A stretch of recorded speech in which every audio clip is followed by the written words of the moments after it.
For the indoor tour, you've got the table. If you pull that top up and pull the legs out of the floor, the top will sit down on the ledge underneath. Push the cushions down, and that's another bed.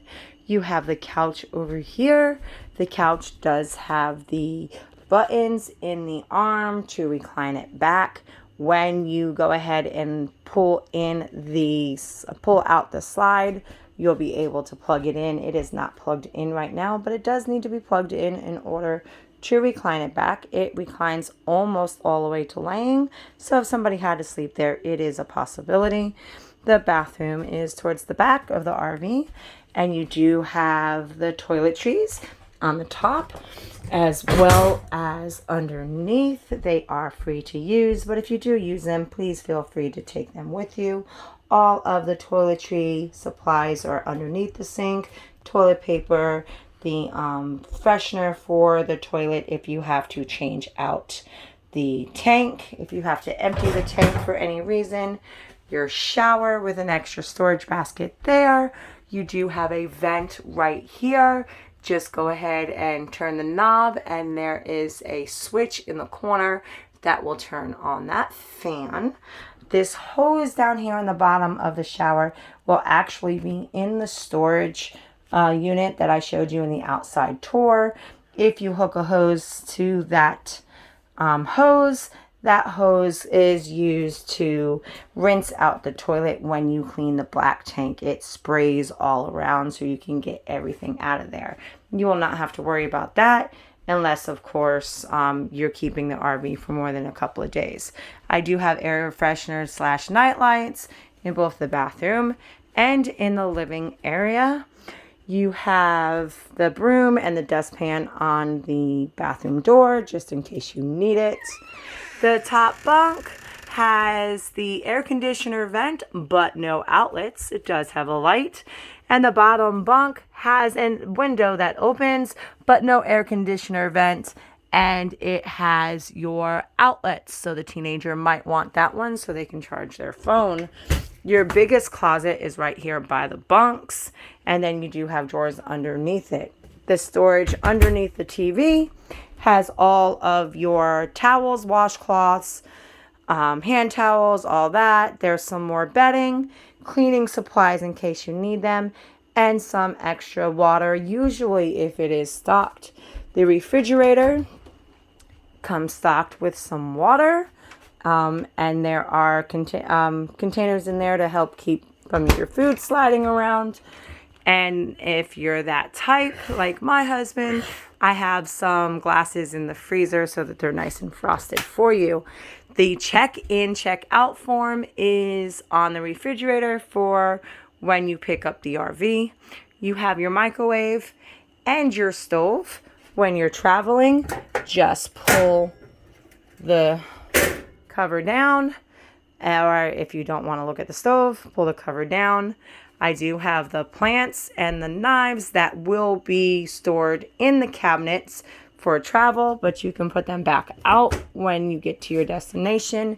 There's also solar outdoor lights down there for you, as well as extra sponges and stuff for the kitchen sink.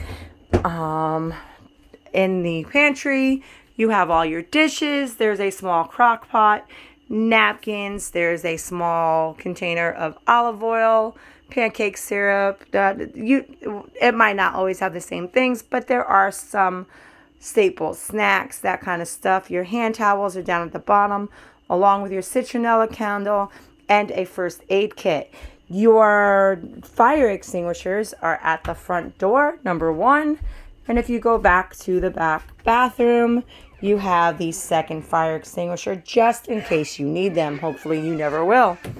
You have your control for your climate control right here. You should only run the AC if you are hooked up to a 30 amp electric pole.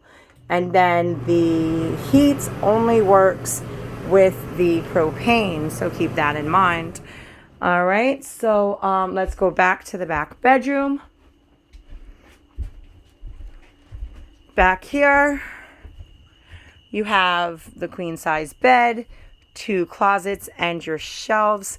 There's some baskets in each closet to put your smaller stuff in if you need the storage. The leveling system is at the front door. So when you turn around from the bedroom, you got your leveling system right here. Turn the power button on. Hit the leveling button. It's the one on the right. And then you have the buttons to retract and extend the jacks.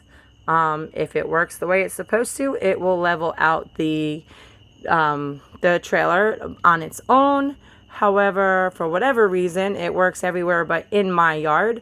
So if it doesn't work for you, you have the front and rear buttons here. I don't know if you can see them. There's a glare. The front and rear that you can do manually, and the left and right that you can press manually if it doesn't do it automatically. Worst case scenario, if something happens, all the jacks can be manually lifted and lowered. Above the front sink, you have all the buttons. This one here is for the water heater so that you have hot water. You do have to have your propane tanks on for that to work. If you're using the fresh water tank because you are not hooked up to city water, your pump to pull that water out of the tank is right there. Your slide out is right here. Pull it in when you are getting ready to leave. Push it out when you are staying for a while. Your awning is right here. I think that is about it. And of course, if you ever have any questions, please feel free to give us a call. Our phone number is on the check-in sheet. Enjoy your stay.